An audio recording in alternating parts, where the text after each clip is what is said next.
Taşşa bala. Erте zamanda bir taşşa bala әке шешесі өліп жетім қалыпты. Күндердің күнде taşşа базардарла жүрсе мұңайып отырған бір шалды көреді. Жайдап келіп қасына отырады. Шал: «Не қылып жүрген баласың?» деп жөн сұрайды. «Баласы жоққа бала болайын деп жүрмін» дейді taşşа. Шал: «Ендеше балам жоқ еді, маған бала бола ғой» деп taşşаны ертіп үйіне алып келіпті. Bir күні шал taşşаға: «Анау көрінген ағаштың басында Ақсары деген құстың ұясы бар, ұяда құстың жұмыртқасы бар. Сен барып құсқа білдірмей, астынан бір жұмыртқасын алып келші» дейді. taşşа жарайды деп жүгіріп барып, ағаштың бұтақтарын сылдыратпастан басына шығады да құсқа білдірместен бір жұмыртқасын алып келіп шал әкесіне береді. Сонда шал: «Енді жұмыртқаны апарып құсқа білдірместен ұясына салып келе қойшы» депті. taşşа жарайды деп апарып құсқа білдірместен жұмыртқаны ұяға салып келіпті. Сонда шал: «Жарайсың балам, қолыңнан іс келеді екен» депті. Bir күні taşşаға өгей әке шешесі: «Анау көрінген үйде өздері бай, бірақ өлгенше сараң бір шал мен кемпір бар. Үйіндегі мол тамақтан өздері де жарып жемейді, кісіге де нән татырмайды. Түнде жатқанда екеуі қаптағы құртын басына жастанып, қарындағы сарымайын қойнына алып жатады. Солардың жұмысын табаным тесіліп талай істесем де, жарытып ақымды да ауыз толтырарлық тамақ та бермеді. Сонда көп ақым кетіп барады.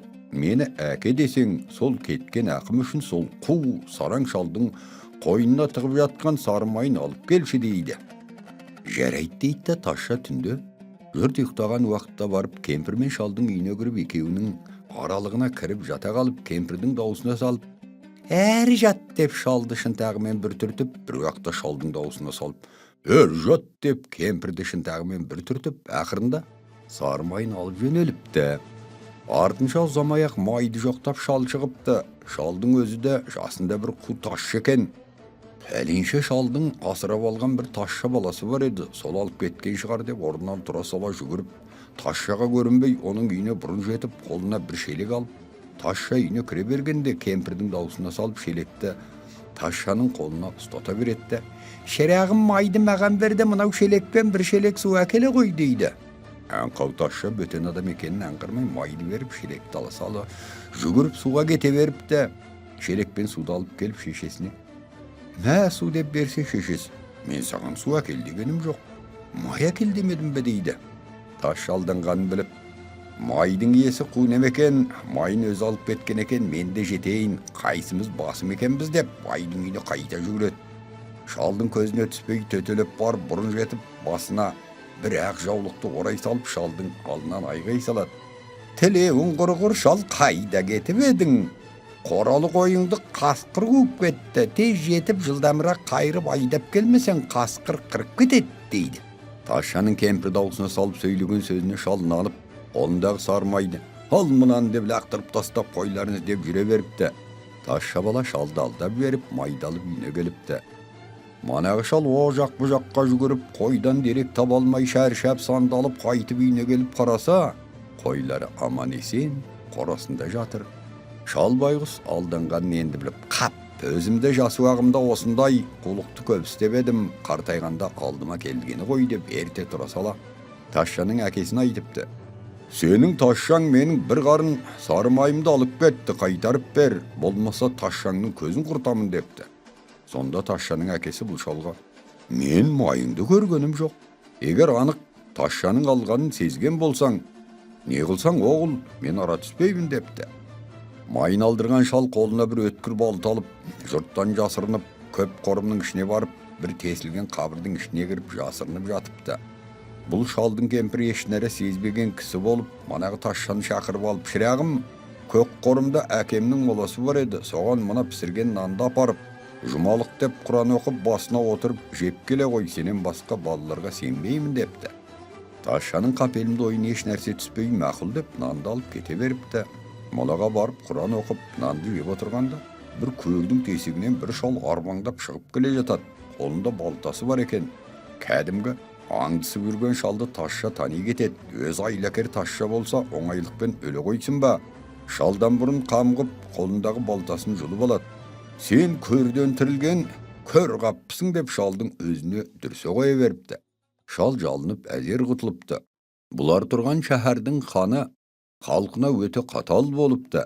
Елге салғыртты көп салып, кедей мен жалшыны заржылатып сорлата беріпті. Солардың қатарында Тазшаның әкесіне де салғыртты мол салып шал қатты қысылыпты. Бұл жайды білген Тазша әкесіне: "Сіз қысылмаңыз, ханның өз алтынын өзіне берейік" депті. Содан кейін Тазша ханның қазынасына кіріп, бір құмға ділдәсін алып кетіпті. Ертеңіне хан ділдәнің жоғалғанын біліп, барлық уәзірін жинап, ұрыны қалайша тауып ұстауға болады деп ақылдасыпты. Сонда бір уәзірі: "Қазынаның есігінің алдынан шұңқыр қазып, белбуардан бататын шырыш желін толтырып қоялық. Қараңғыда білмеген адам түсіп кетсе шығып кете алмайтын болсын. Осындай амалмен ұсталық" депті. Хан осы амалды мақұл көріп, айтқандай қылып желімді даярлата беріпті. Қу Тазша қалайша білсе де, бұл кеңесті біліп алып, енді қазынаның есігіне жоламапты. Хан бұл тәсілмен де қазынаға түсіп жүргеннің кім екенін анықтап білінбаған соң ойлап екінші амал істепті.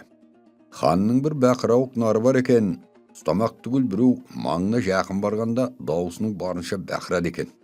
Сол нарды шөгеріп, жатқыздырып, бірнеше аңдушы қойдырыпты. Егер нар бақырсақ ұрыны ұстамақ екен. Тазша мұнда біліп, түнде қолына бір бау жоңышқаны алып барып, алыста тұрып нарға көрсетсе, нар жоңышқаны жеймін деп орнынан тұрып, жоңышқаға қарай жүреді. Тазша ақырындап алыстай береді. Нар соңынан ере береді. Нардың дауысы естілмейтін жерге барған соң, нарды ұстап апарып, бір тоғайдың қалың жеріне байлап тастапты. Ертеңіне ханның жасауылдары нарды таба алмай дағдарып ханға келіп хабар беріпті. Хан бұл амалды іске аспаған соң ойлап тағы бір амал тауыпты. Далаға бір отау тіккізіп, ішіне жақсы төсектер жайдырып, соған өзінің қызын жатқызып, "Қызымменен кім сөйлесіп, махаббаты келіссе, қызымды соған беремін" деп жұртқа жар салып, онда қойы, егер сол ұры амалы көптігіне сүйеніп қызыма келсе, қыз қолына беріп қойылған алмас қылышпен қолын кесіп алып қалсын. Ертең шәһәр адамдарының қолын тегіс көрейін. Кімнің қолы кесілген болса, соны ұстатып дарғастырайын деген екен. Қу Тазша бұл амалды да біліп алыпты. Қалада бір бай қасапшы бар екен. Түн ішінде жатып қалған қасапшыға барып, терезесінен: "Ханға бір қойдың қарны керек еді, терезеден бере қой" деп дауыстапты. Ханға керек деген соң лажы бар ма? Қасапшы бір қарынды терезеден қолымен шығарып ал дегенде, Тазша қолындағы алмас қылышпен қасапшының қолын қарнымен шауып түсіріпті. Сөйтіп, қарынмен кесілген қолды ала жөнеліпті. Әлгі қарынды суға толтырып, аузын байлап, оңаша отауда жатқан ханның қызының қасына келіпті. Әрі-бері сөйлескеннен кейін Тазша сыртқа шығып келуге рұқсат сұраса, қыз: "Сен тәуір көрем, жата тұр" деп жібермейді.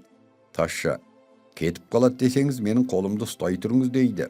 Қасапшының кесілген қолын қызға ұстатып, қарның бір жерін тесіп, суды шырылдатып ағызып, өзі кетіп қалып. Бір уақытта қыз осы әлі дәретін сындырып болған жоқ па деп байқап қараса, ұстап жатқаны бір кесілген қол екен. Қыз таңертең тұра сала әкесіне: "Ұрыны ұстап едім, өз қолын өзі кесіп қашып кетті" дейді. Хан жарлық қылып, шәһәр адамдарының қолын түгендесе, қолы кесілген қасапшы болып табылып, хан алдына алып келіп тергегенде ол көрген білгенін айтады. Хан мұның кінәсіз екеніне сеніп қоя беріпті. Хан бұл амалды іске аспаған соң ойлап төргін шамал тауыпты.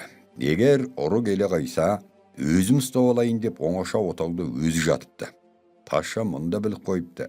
Әйелдің әдемі киімдерін тауып киіп бір сұлу келіншек болып түнде келіп отауға кіріп ханның қасына отырыпты. Сонда хан: "Не қылып жүрген әйелсің" деп сұрапты. Тазша: "Ерім өліп еді, қайнағаларыма тигім келмейді. Сол себепті тақсыр сізге арызға келдім. Сүйгеніме тиюге басымды ашықтап берсеңіз екен" деп жауап беріпті. Хан сұлу келіншекке қызығып: "Олай болса маған ти" депті. Келіншек тұра келіп: "Құлдық тақсыр, олай десеңіз арманым жоқ, сізге тиемін" депті. Сөйтіп отырғанда, орданың алдында тұрған ағаштарды көрсетіп, келіншек: "Тақсыр, мынау қиқайып тұрған ағаштар не" деп сұрапты. Хан: "Кінәлі адамдарды асып өлтіретін дар деген осы" депті.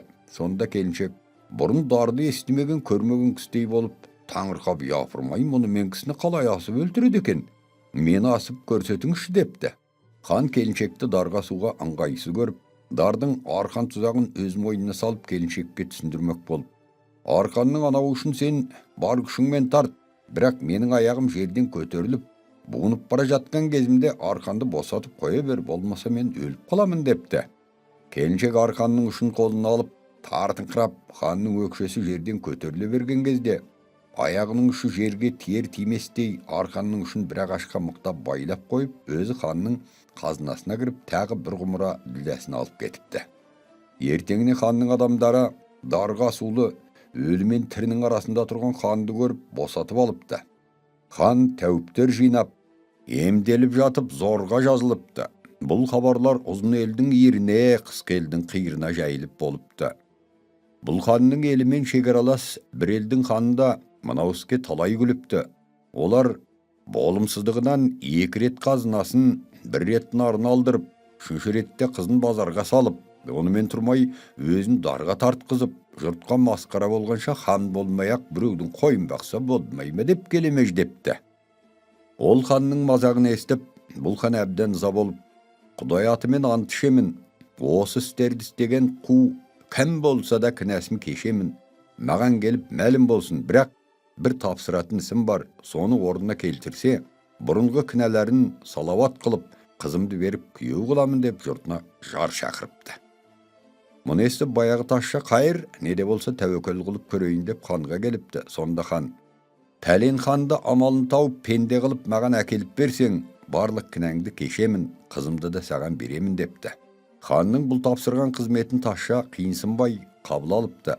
Шәһәрдағы столарды түгел жидырып, әуелі бұларға темірден бір бітеу арба соқтыртыпты. Оның іші сыртына қоңырау байлатыпты. Жұп-жұқа қаңылтырдан үлкен шоқпар қалқан жасатыпты. Бір көк серкені сойдырып, терісінің жүн жағын сыртына қаратып үстіне киіп, терінің қылшығына бірнеше қоңырау байлапты. Сөйтіп бір көрім секілді болып арбаға мініп, қаңылтыр қалқаны мен шоқпарын инне іліп, мана ханның шәһәріне келіп кіріпті. Теке болып бақылдап, қоңырауларын шыңғырлатып айғай салыпты. Мен Құдайдың жіберген періштесімін. Бұл шәһәрдің ханы залым болыпты. Ей бұқара халық, Құдай тағала сендерге залым ханыңызды өз қолдарыңызбен ұстап, байлап, менің бітеу арбама салып беруге бұйрық қылды. Сонда Құдай тағала сендерге риза болады. Егер оны қылмай ханға болсаңдар, маған бұйрық қылды, біреуіңді тірі қалдырмай, қолымдағы 10 мың пұт шоқпар мен шәһәріңнің кірпішін тасталған қып, топырақ етіп шаң тозаңын ұшырып жіберемін депті. Сонда шәһәрдің халқы тазшаның айбатынан қорқып, қой, өз басымыздың амандығы керек. Мұнау Құдайдың жіберген пәлесіне қарсы тұрып болмас десетті, ханын ұстап байлап бітеу арбаға салып беріп, періште тазшаны жалынып жалпайып жөнелтіпті.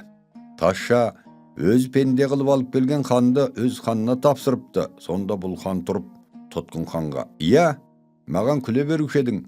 Өзің неғып мұндай күйге жолықтың? Мұнан бұлай күлме. Менің жұртымда осындай өнерлі адамдар бар» деп қоқиланып мақтаныпты. Ақырында екі ханның екеуі де тазшаның өнеріне риза болып, екеуі де бұған қыздарын беріп, тазшаны өздеріне әрі күйеу, әрі ақылгөй қылып ұстапты.